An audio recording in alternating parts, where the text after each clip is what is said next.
pavarësisht se në anketa është fitues kreu i VMRO DPMN-s, Hristian Mickovski, nuk i sheh si opsion zgjedhjet e parakohshme parlamentare. Duke u përgjigjur pyetjes së televizionit Shenja, Mickovski tha se çdo politikan do të donte zgjedhje të parakohshme bazuar në ato rezultate, por zgjedhjet sipas kryeministrit nuk janë hap i mirë për shtetin.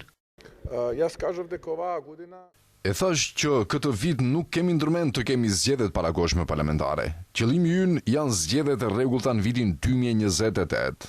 Edhe pse politikisht është në favorin ton, pas një fitoreje bindëse në zgjedhjet lokale, të ketë edhe zgjedhjet parakohshme parlamentare, por nuk mendoj se kjo është një lëvizje shtetërore.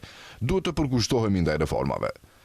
Kryeministri pohoi se numrat e tillë dhe besimi i qytetarëve janë motiv shtesë për të dhe partinë e tij që të vazhdoj edhe më tutje siç thot ai, punët e mira që i ka nisur me marrjen e mandatit.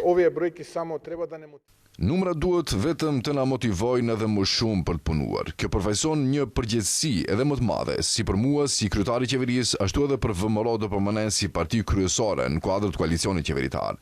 Jemi parti serioze shtetformuese dhe ashtu sillemi edhe në qeveri.